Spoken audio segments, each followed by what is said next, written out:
નમસ્કાર ખેડૂત મિત્રો, સ્વાગત છે તમારું ખેડૂત પરિચય યુટ્યુબ ચેનલમાં। આજે તારીખ 29 માર્ચ 2025 ને આજની સવારની હવામાન અપડેટની અંદર માહિતી મેળવીએ તો ગુજરાતવાસીઓ ભયંકર ગરમી માટે તૈયાર રહેજો। તાપમાન રેકોર્ડ તોડે તેવી સંભાવના સાથે જ 31 થી લઈને 4 એપ્રિલ દરમિયાન ગુજરાતની અંદર કમોસમી વરસાદની પણ સંભાવનાઓ છે। તો વિશેષ માહિતી મેળવીશું। ચેનલમાં નવા હોય તો ચેનલને સબસ્ક્રાઇબ કરી નાખજો અને વિડીયોને લાઈક આપીને તમામ ખેડૂત ભાઈને શેર કરી દેજો। હાલ ગુજરાતની અંદર ગરમીમાંથી રાહત મળ્યા બાદ ફરી પાછું તાપમાન ઊંચું જાય તેવી સંભાવના દેખાઈ રહી છે। ફરી આગામી આજે 29, 30 અને 31 એમ 3 દિવસ દરમિયાન તાપમાન રેકોર્ડ તોડી શકે છે। આ વર્ષે માર્ચ મહિના દરમિયાન પણ ગુજરાતની અંદર ભયંકર ગરમીનો અહેસાસ થઈ રહ્યો છે। હાલ હીટ વેવના રાઉન્ડ બેક ટુ બેક જોવા મળી રહ્યા છે। હાલ ગરમીમાંથી થોડી રાહત મળી હતી, પરંતુ ફરી 3 દિવસ દરમિયાન ગરમીમાં વધારો થાય તેવી સંભાવના રહેલી છે। જે તાપમાનમાં ઘટાડો નોંધાયો હતો તેમાં ફરી પાછો ઉછાળો જોવા મળશે। 2 થી 3 ડિગ્રીનો વધારો 3 દિવસ દરમિયાન જોવા મળી શકે છે।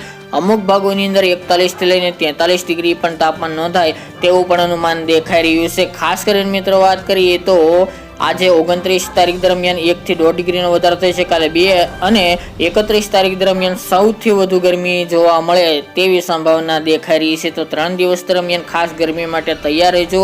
તાપમાનની મિત્રો વાત કરીએ તો સૌથી ઊંચું તાપમાન ઈડર, વડાલી, મહેસાણા, પાટણના ભાગો હોય, અમદાવાદ, ગાંધીનગર, વડોદરા, ભાવનગર જિલ્લો, અમરેલી, સુરેન્દ્રનગર, જુનાગઢ તેમજ તેની સાથે દ્વારકા છે, જામનગર છે, રાજકોટ અને પોરબંદર આ તમામ ભાગોની અંદર તાપમાન 41 થી લઈને 43 ડિગ્રીની રેન્જમાં જોવા મળી શકે છે। બાકીના ગુજરાતના ભાગોની અંદર તાપમાન એવરેજ 40-41 ડિગ્રી આસપાસ, તો અમુક વિસ્તારોની અંદર 29 ડિગ્રી તાપમાન નોંધાઈ શકે છે। ખાસ કરીને મોટાભાગના તમામ ભાગોની અંદર તાપમાન 40 ડિગ્રી આસપાસ આ 3 દિવસ દરમિયાન જોવા મળશે। તેના કરતાં વધુ પણ જોવા મળે તેવી સંભાવના દેખાઈ રહી છે। આ સાથે મિત્રો તાપમાન વધ્યા બાદ 31 તારીખથી ગુજરાતના હવામાનમાં પલટો આવશે, કારણ કે ઉત્તર ભારતમાંથી વેસ્ટર્ન ડિસ્ટર્બન્સ પસાર થઈ રહી છે, જ્યારે દક્ષિણ ભારતની અંદર પ્રી મોન્સૂન એક્ટિવિટીની શરૂઆત થઈ ચૂકી છે।